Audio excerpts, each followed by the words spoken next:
worthy welcome, you sassy connoisseurs of oral manipulation, to the official podcast of thatchickensite.com. Sit back, relax, and enjoy a mild, uncontroversial lump of wholesome family... Oh, hello. No, it can't be you. It's impossible. No.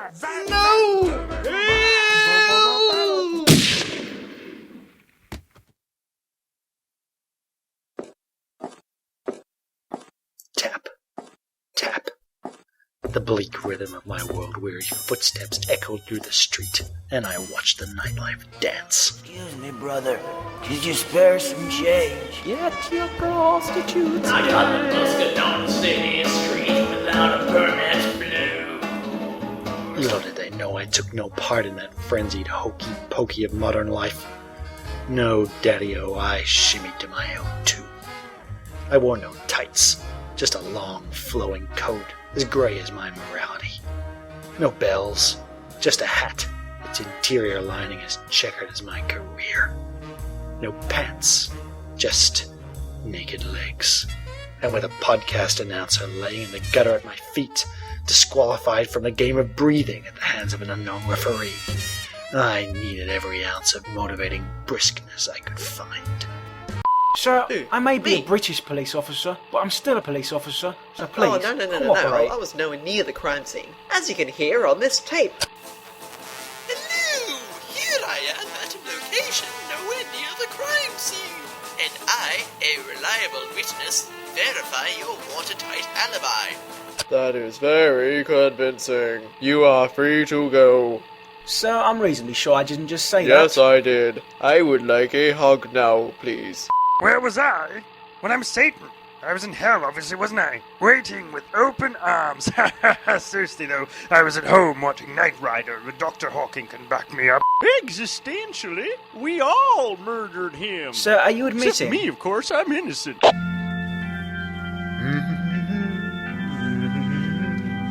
Well, this is a boring funeral. Quiet. They're staring. Well, it is. Hi, I'm Douglas College graduate Fiona Revel. You may have seen me in the failed TV pilot for Canadian sitcom Revel and Revel and the made-for-TV movie Oliver's Dream. But I'm not here to talk about me. Today, we say farewell to a great man. A man who's... Oh, him. But I don't... Oh, okay. The podcast announcer was... a good friend. To someone, I assume. And when I was paid to speak here by anonymous third parties, I was told that I liked him very much. And now, I'd like to ask his close friend Andre to come up to the podium and do a couple of celebrity anecdotes. Thank you. Fiona there being a good sport and doing the intro even though we're at a funeral. Now the announcer's favorite celebrity was of course Steven Seagal, who happens to be making a movie in Vancouver right now. So if you're in Vancouver and want to see Steven Seagal in person, make sure to drop by Pigeon Park on the Lower East Side and maybe give him a couple of bucks for a meal or a place to spend the night. That's all from me, thank you. Thanks, Andre. These cue cards say the announcer would have loved that. It's always hard to find closure when a victim's killer remains on the loose, but the anonymous third parties paying me to say this have assured the person who wrote this cue card that multiple crime-solving agencies are on the case, including the most capable, morally grey, and above all, hardcore agent in Her Majesty Queen Victoria's employ.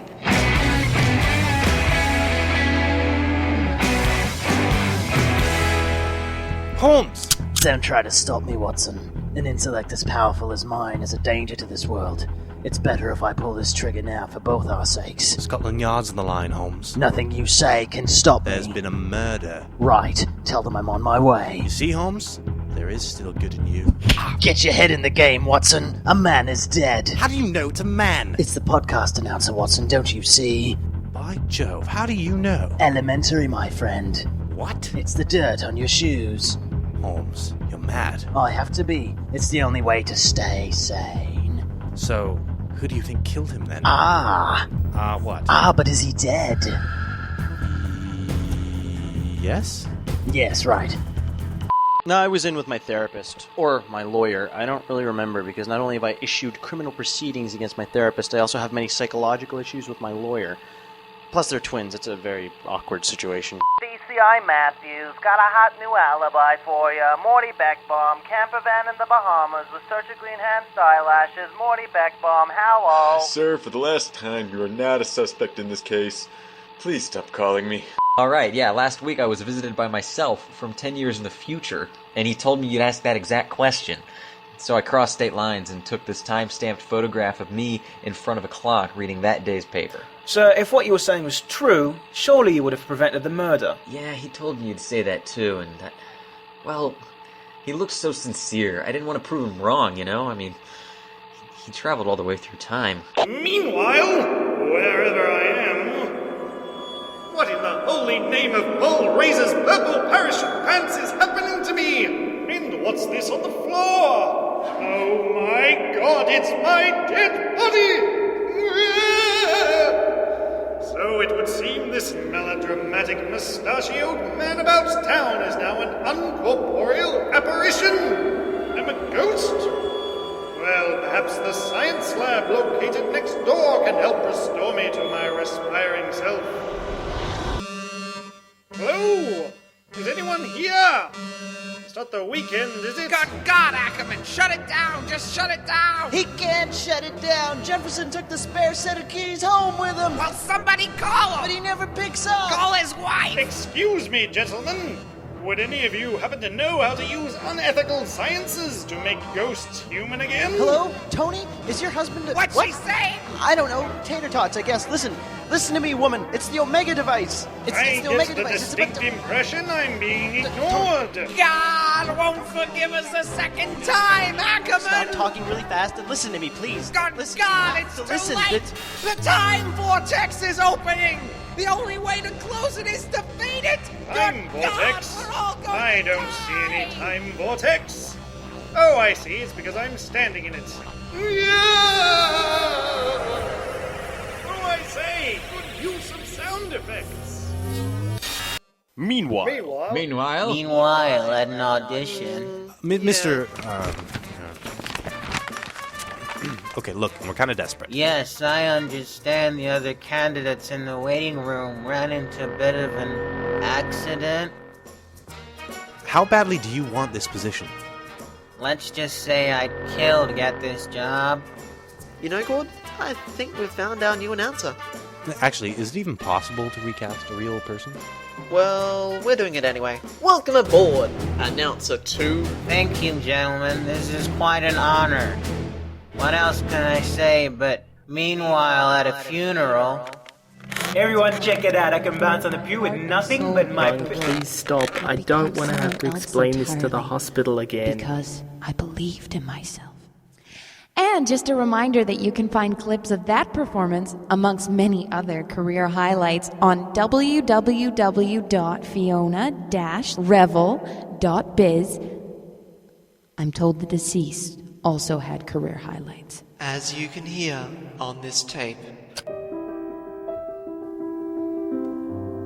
It is a truth universally acknowledged that a single man in possession of a good fortune must be in want of a wife.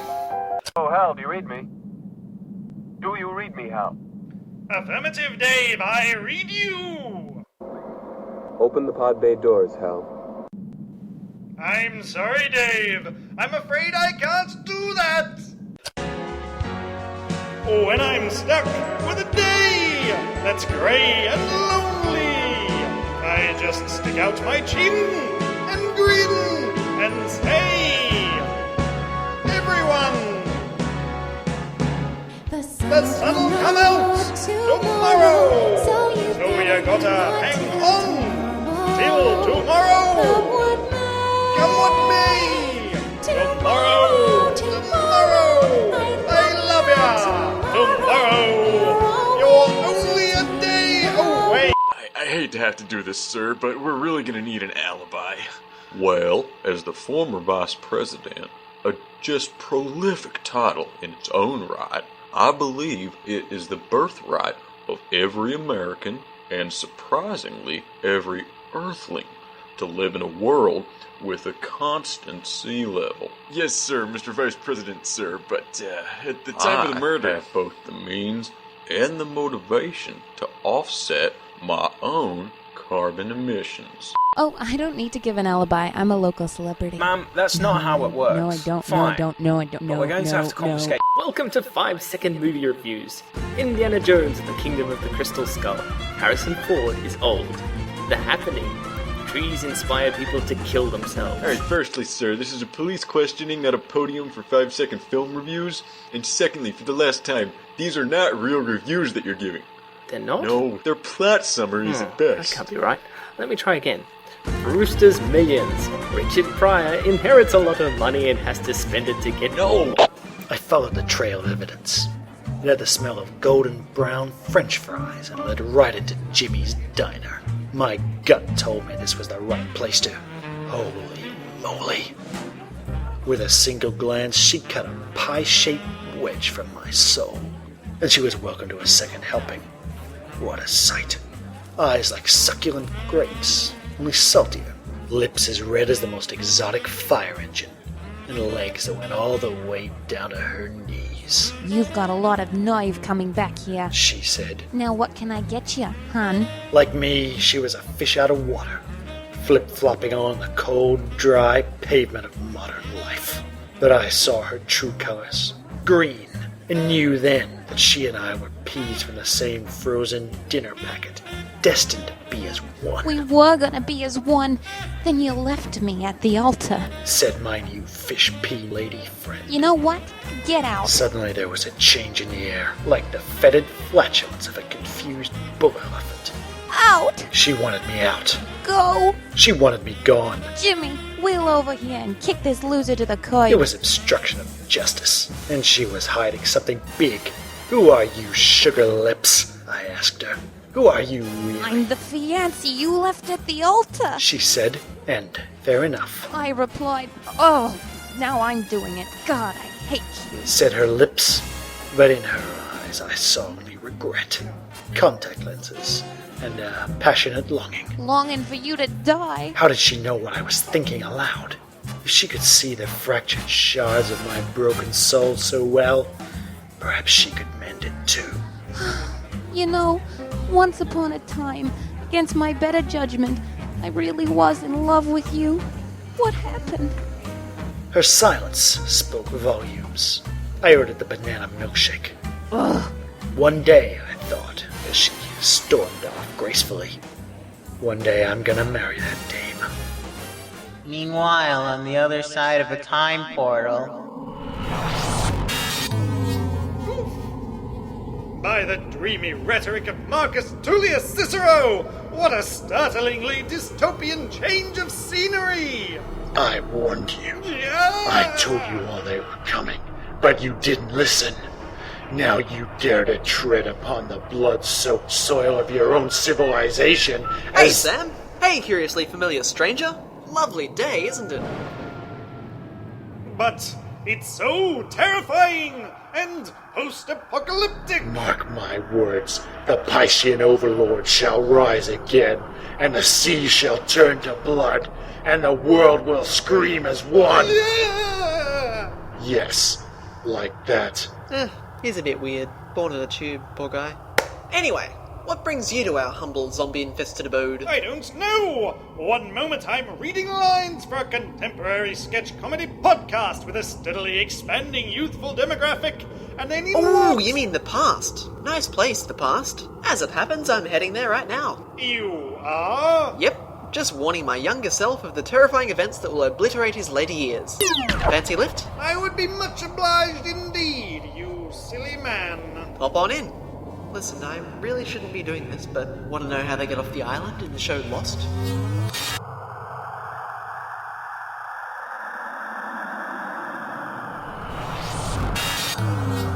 Where am I? This isn't heaven. Where are my little babies? Hello, my name is Samuel Delta-53. Welcome to the terrifying post-apocalyptic future. Can I get you a name tag? Is there one wide enough to write Vietnam veteran turned international soldier of fortune Cobra, catapulted through time during a one-man suicide mission to save a couple of children and make up for the deaths of his own darling little babies, who still cry to him in the night, Daddy, Daddy, Daddy, Daddy. No. Then you make me sick. I like your style. Okay, sir, yes, sir, but on the night of... I found a just spectacular engineer who designed and installed, in my basement, a 6-foot-tall hamster wheel, which can generate enough power to run the lamp on Tipper's side of the bed. Yes, sir, but as for the dead body, though... And at the time of that just tragic murder, Tipper was nose deep in the new John Grisham, so I was manning the hamster wheel. I was buying fish sticks, or tater tots. Fish sticks or tater tots, or was I kidnapped at the time? Honey! I was busy at home, compiling an audio cue of every time I've said indeed on this podcast, as you can hear on this tape. Hey, that was my catchphrase that we're slowly phasing in. Indeed. It's time for History with Harold Holt. I'm your host, Harold Holt, deceased, and I'm here today to talk to you about assassination. Assassination was invented by popular wartime leader John F. Kennedy when he was poisoned with a thimbleful of corn by the CIA under the shadow leadership of his political rival Julius Caesar. Caesar himself coined the word assassinate when he in turn was killed by Donny Osmond and uttered his famous last words, "Blimey, you've gone and assassinated me right in the bloody face." Lesser scientists extracted the essence of assassination from his bone marrow and shipped it to the magical land of Avalon, from whence it shall return in England's greatest time of need. This has been History with Harold Holt. See you next time. I'm telling you, Holmes, this suspect is a waste of time. Watson, you're right. Holmes! My God, what have you done? The man is dead! He was already dead. Holmes, you're a genius. Yes, I'm quite all right. Shut up, you. Okie dokie. Who does a girl have to screw to get a little sex around here?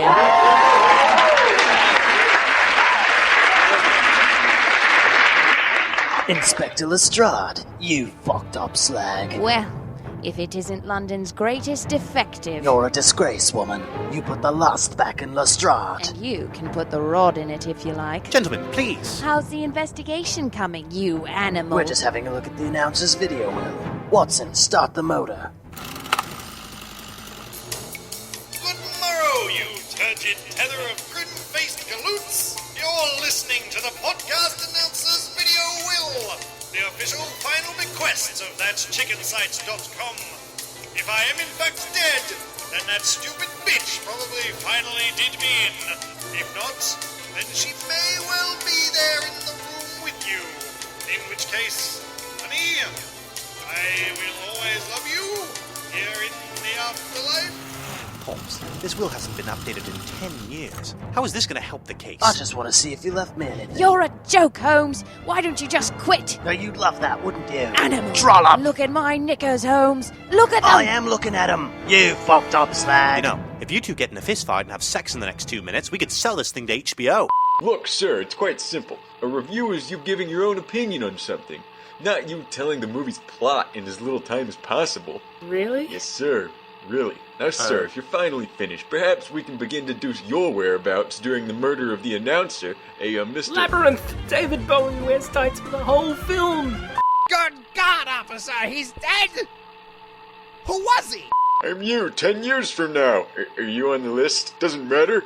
I'll go back and fix it later, won't you? Did you kill the announcer? No, and I never found out who did. I just came back to see if you'd figured it out. Which actually doesn't make a lick of sense now that I think about it. Meanwhile, on Mars. Meanwhile, at a crazy Japanese party. I love this job. Meanwhile, back at the funeral. Tomorrow!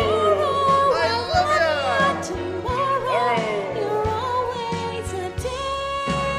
You're only a day away!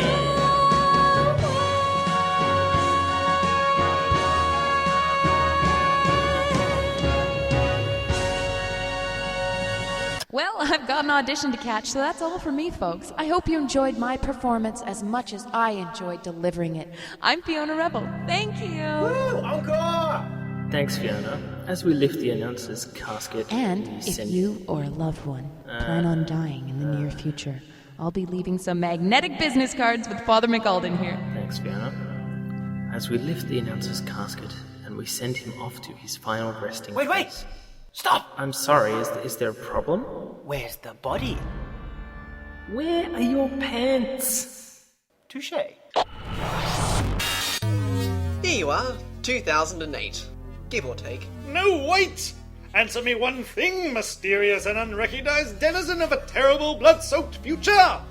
Is my tantalizing glimpse of your world going to hold some frightful significance for the days ahead? Ought I to be looking for clues at every turn in order to decipher some riddle or plot-like twist I do not yet know exists? Maybe, but not to worry. You'll always have useful recaps and blatantly expository dialogue to fall back on. Fair enough. Oh, and please, take this. You'll need every defense you can get against the unspeakable horrors to come. Cheerio! Colour me Byzantinium! What the guacamole is that unearthly wailing? Why, it must be those spicy overlords! They're already here! By gum, I must prevent the apocalypse! Oh, hello? No, it can't be you! It's impossible! No! No! Egads! Through my supernatural revival, I became my own killer! Oh, the paradox is so overwhelming I can scarcely narrate, let alone breathe! Wait a moment, I'm a ghost! I don't need to breathe! Unless I never died at all! Jumping Jarlsberg, this explains everything! Except, of course, why I awoke to find my own body. Does this make more or less sense?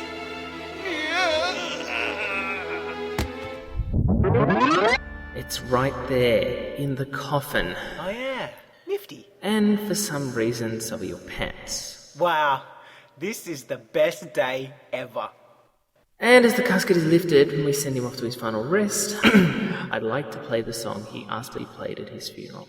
I think you'll all agree it sums up his life quite perfectly. Goodbye, announcer. We'll miss you, man.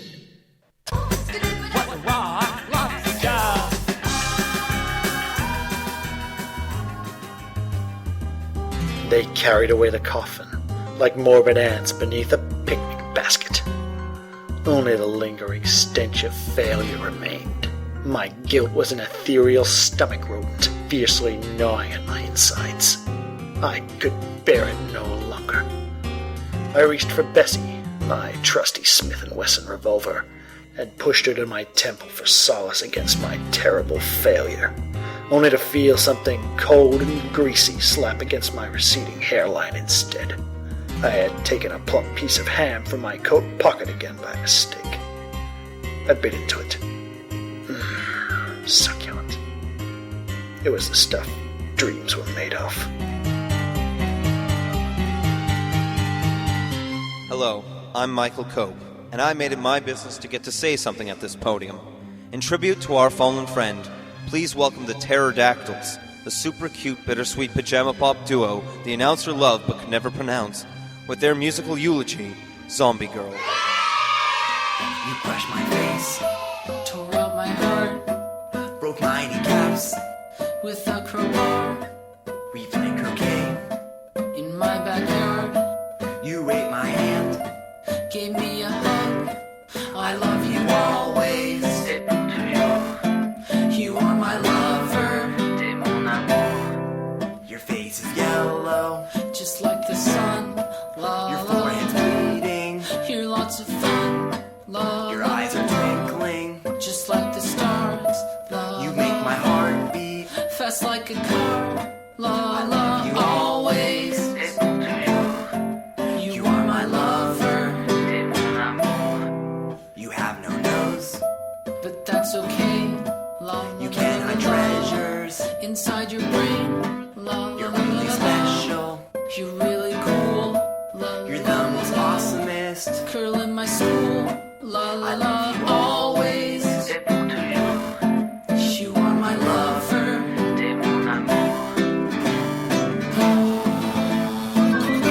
Ashes to ashes, fun to funky. Truly you were a prince among kings. You took our secret to the grave, brother.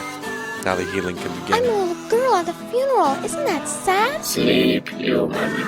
Through your sacrifice, the deep ones shall rise. Hey, you're doing that thing again. Doing what? Huh? What the fuck? No one's taking a business card? We'll miss you, Dad.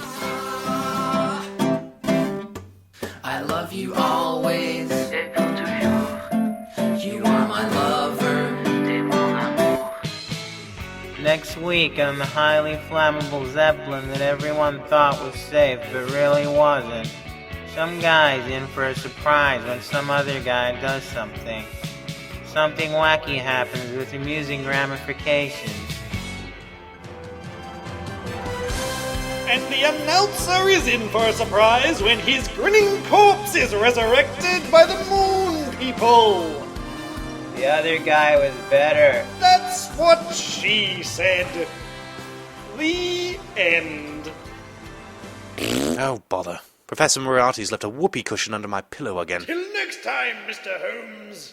Still, I suppose it's better than when he jokes about the Xbox being large. Watson, if I told you I'd done something ugly, would you let me pull the trigger on myself? Holmes, you know I get bored when you go on like... Get it together, man. Is avoiding an apocalypse reason enough to kill a man in cold blood? You know, I suppose this is somewhat humorous. The fishmen warned me, Watson. They put the gun in my hands. Only an intellect like mine could look upon them without going mad. But maybe because I'm mad already. Give it a go, old man. I'll be in my room with my gun in my mouth. Right you are. I'll fetch you when the soup's on. What the dickens? I'm you 10 years from now, Dr. Watson, and I've come to deliver a startling revelation of things to come.